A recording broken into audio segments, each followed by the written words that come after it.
Hey everyone, I'm back with another video.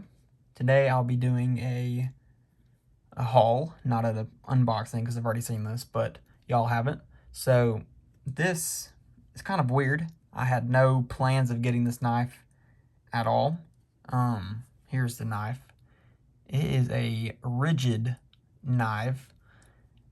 I've never heard of Rigid. They're an old brand, started up in the 70s, and this knife seemingly was made in the early 80s. This is the original box, Rigid Knives. This is a USA made company, just a normal box. And then you could see it says black feather, and it's an R38 pattern number. So how I got this knife is that we had a guy come into the place where I work, and most of the people are familiar with me and my friend.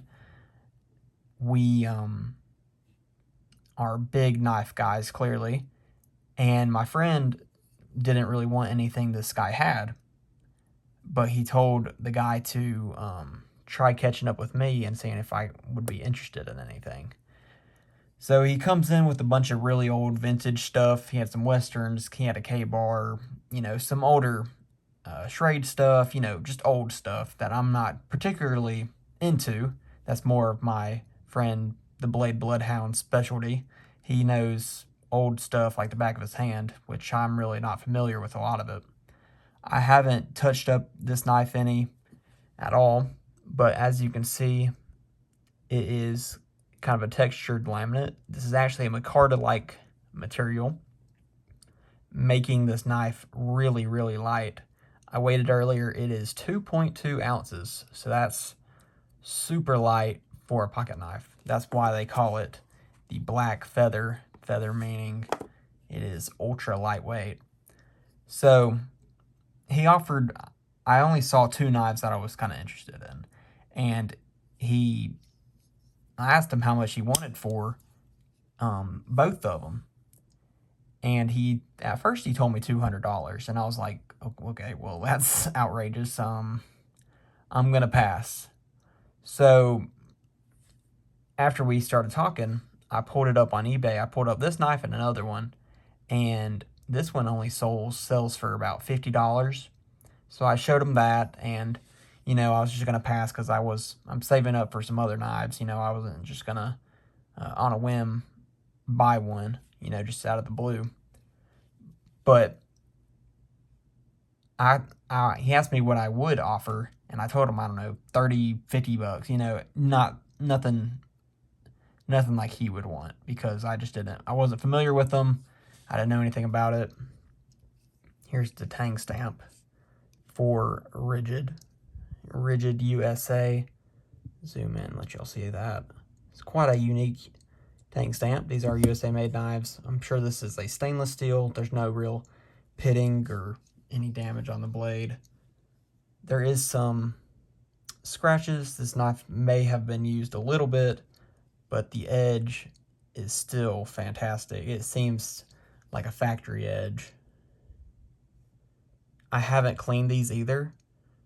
I was going to clean them and do a short and show you all the touched up versions of them, but a very nice clip point blade. So anyways, he came back in after I kind of told him off because I didn't really want anything else. So he left, but then he came back a few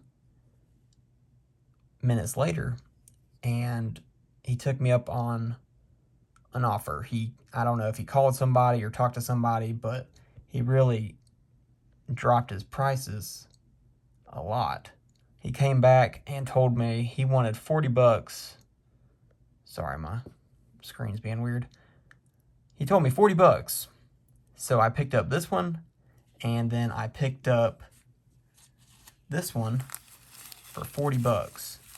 And this is quite a unique knife as well. I'll show you all the paperwork in a second. But this is a Imperial, quote unquote, mystery knife. And he was just showing me them. I haven't cleaned this one up either. This one's going to shine really nicely when I get it cleaned up. But he was showing me this knife, and he was calling it like a mystery knife. And he was, he was trying to show me, like, I can't open this knife. There's not a finger, there's not a nail nick or anything, and it's designed like that, so you can't open it at all. Like, even if you had a pair of pliers, you wouldn't be able to open it. But it's called a mystery knife because you have to hold it a certain way and open it a certain way. I don't know if it's, I haven't got it down, but if you, okay, so if you hold it, I'll close it back. So if it's tipped down, you can't open it. Tip up, you press down on the blade and it pops up.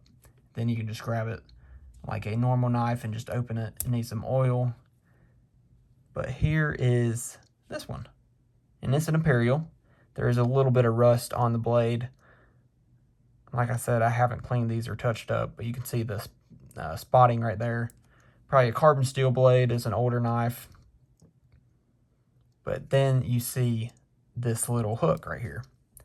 And then you look in the knife and you can see this little metal bar. And you can see it move. So it rocks back and forth. And when you close it, it's just a normal slip joint. So when you close the knife, it falls on top of that bar. But when you hold it down,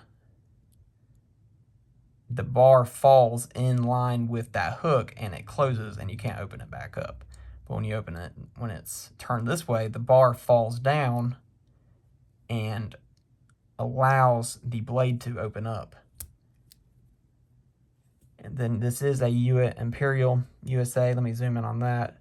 Get y'all to check out that stamp. So if any of y'all know the rough age of this Imperial, I would greatly appreciate y'all letting me know how old this might be. And I think that's Providence, Richmond, or maybe, I don't know.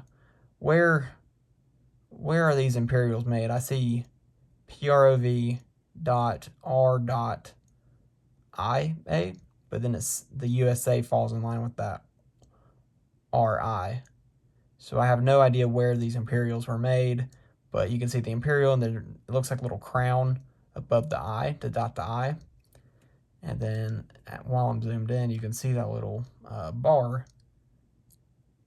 and you can just see how it falls back and forth. So, and this does need some cleaning. You can just see some grime on the brass bolsters, or the brass liners, I should say. And this does have some weight to it. This is probably a steel handle instead of aluminum. It's not light enough to feel like aluminum. Sorry. So, y'all let me know what y'all can find on this knife. I did a little bit of research, and it seems like it's a pretty old knife. And interestingly enough, close it down, and it takes a little bit of effort sometimes to make it go back to how you want it to. There's not really a technique, you just have to get lucky, I guess. So as you can see, it's kind of temperamental on how it opens. You can hear it rocking. I don't know if you can hear that, but at least I can hear it. I don't know if it's showing up on the microphone. Oh, there it is. So it just clicks in and just closes just like that. So quite a unique knife. He kind of showed it to me like it was a magic trick. He blew on the back of this, kind of like he was activating it by blowing on it.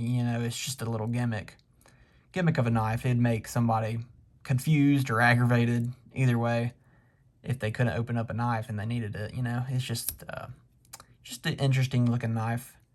Very slim. Obviously, these slim gentleman carry knives were rather popular. It's actually a decent sized knife for my smaller hands. A little thin blade, probably a carbon steel blade with that pitting on it, or the rust. Nothing a knife razor probably can't take care of. But definitely a unique knife. Definitely gets a second to get used to. But let me know what y'all think of these two knives. I like this one. micarta handles, Lockback, full size. It has these finger grooves, allows you to get a good grip on it, but super thin. It does have a little bit of give to it just because it's like a laminate micarta, and it definitely needs some cleaning. If it was used, it wasn't used hard and wasn't used much. So got a 20 bucks for both of them, which is pretty cool to me. Wasn't really planning on spending the money, but you know, it's okay. He seemed quite disappointed when I told him I wasn't interested, but then he came back and told me $40, and I shook his hand and gave him the money. So 2 new knives for my collection, 2 older knives. This one also has the correct wrapping paper. It didn't have a box, but you can pause this and just see. Check this out.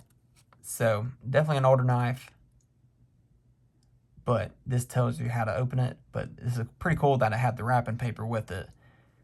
Too bad it doesn't have the box, but the wrapping paper is just as good because I can find a box. So y'all can pause and look at that. But thanks for watching.